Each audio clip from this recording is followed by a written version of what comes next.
En el presente video desarrollaremos el tema de las enzimas. Como recordarán por los videos pasados que hemos realizado, las enzimas son proteínas formadas por todas las células de los diversos organismos. Específicamente son proteínas globulares, es decir, tienen formas esféricas y pueden ser producidas por células animales, células vegetales, células de hongos, células de protozoarios e inclusive las células bacterianas. Su principal característica es que son moléculas que van a acelerar la velocidad de las reacciones del metabolismo en las cuales participan. ¿Y de qué manera lo hacen? Disminuyendo la energía que requiere esta reacción para poder ser realizada, denominada energía de activación. Y toda enzima actúa sobre una molécula en particular sobre la cual va a ser muy específica. Esa molécula se denomina sustrato. Y algo mucho más importante, el sustrato va a ser convertido en un producto de interés, mientras que la misma enzima no va a sufrir ningún cambio durante la reacción en la cual participa. Revisemos algunas definiciones para comprender bien el funcionamiento de una enzima. Entendemos por velocidad de reacción como aquella cantidad o variación en la cantidad de un producto que se va a formar en una unidad de tiempo, y las enzimas se caracterizan porque aumentan la velocidad de reacción, es decir, aumenta la cantidad de producto que se forma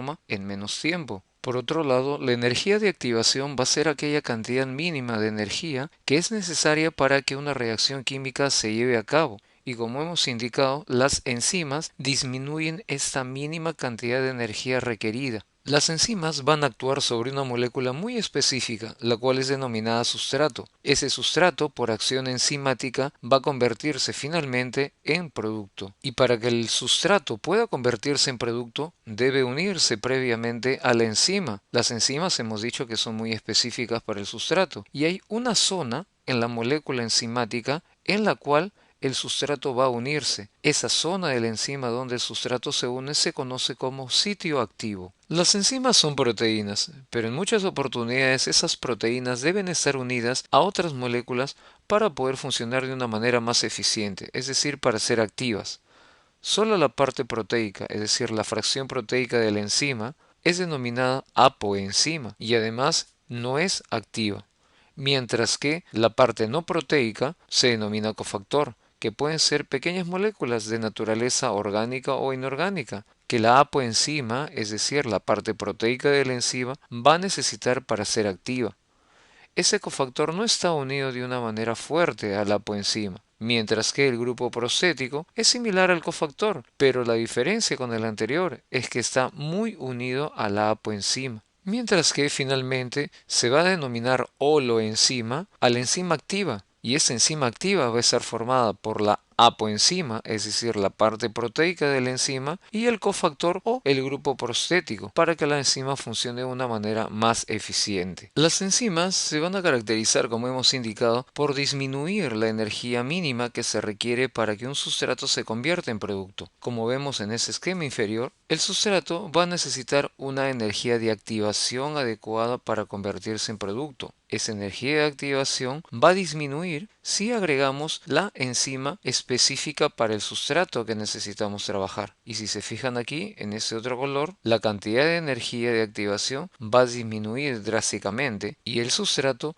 va a poder convertirse en el producto final en menos tiempo y con menos energía. ¿Y cómo ocurre esta reacción entre enzima y su sustrato específico? En las siguientes imágenes podemos explicarlo. Existe un lugar específico en la enzima que se conoce como sitio activo que va a servir de unión entre el sustrato y la enzima. Es la primera etapa en esta reacción. Seguidamente, ya cuando la enzima y el sustrato están unidos, vamos a poder mencionar la presencia del complejo denominado enzima-sustrato.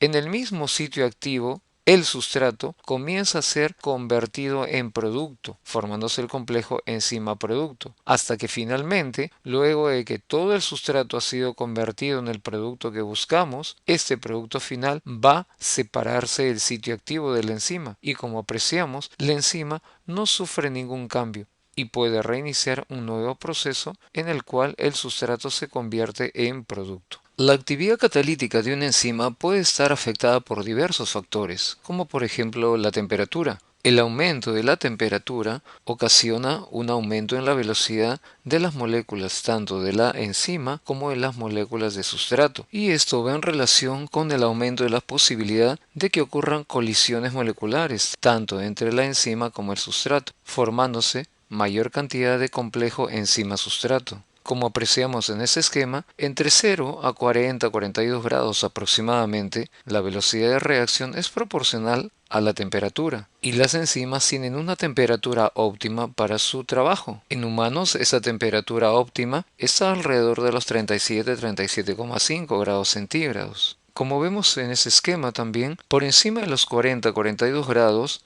la enzima se desnaturaliza debido a la alta vibración que va a ocasionar el rompimiento de los enlaces de hidrógeno en la molécula enzimática. Esto también va a ocasionar un cambio en la fórmula de la molécula, deformando el sitio activo e impidiendo que ocurran reacciones entre la enzima y el sustrato. Hay una temperatura a la cual la actividad enzimática es la mayor. A esta temperatura se le conoce como temperatura óptima. Otro factor importante que puede afectar la actividad enzimática es el pH. Los cambios de pH pueden afectar la unión entre sustrato y enzima. Pueden ocasionar la ruptura de diversos enlaces en la enzima. Esto a su vez va a tener como consecuencia un cambio en la forma de la enzima, es decir, del sitio activo, y finalmente la enzima se desnaturaliza. Los valores de pH óptimo van a depender de qué tipo de enzima estemos revisando.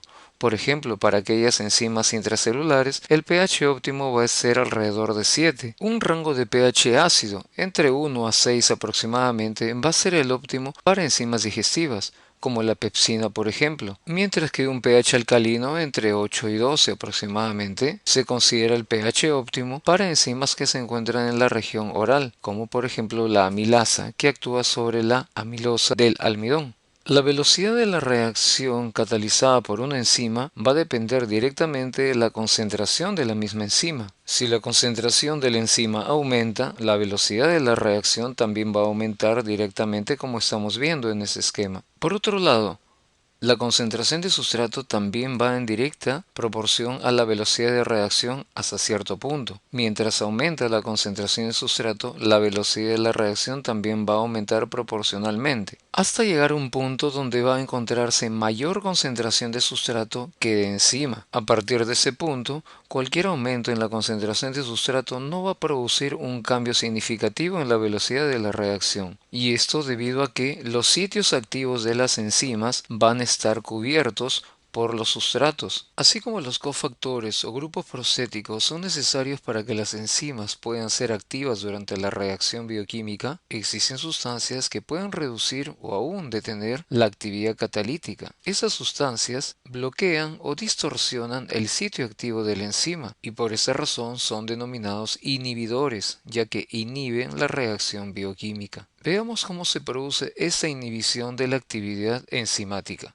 La primera de ellas, denominada inhibición competitiva, se caracteriza por lo siguiente. En ese tipo de inhibición, el inhibidor, aquí graficado de color celeste, tiene una estructura que es muy similar al sustrato y va a competir con él por ocupar el sitio activo. Es decir, el inhibidor se une al sitio activo y no permite la unión del sustrato a la enzima, inhibiéndose la actividad enzimática. Pero además pueden existir inhibidores que se unan a otra parte de la enzima que no sea el sitio activo. En ese caso estaremos presente ante una inhibición del tipo no competitiva. Como vemos aquí, el inhibidor de color verde va a estar unido a una zona diferente del sitio activo. Esto lo que ocasiona que el sitio activo donde debe unirse el sustrato sufra una distorsión, impidiendo que pueda unirse finalmente a la enzima, produciéndose la inhibición no competitiva, ya que no están compitiendo por el sitio activo. Hasta aquí hemos revisado las características y estructura de las enzimas. En el siguiente video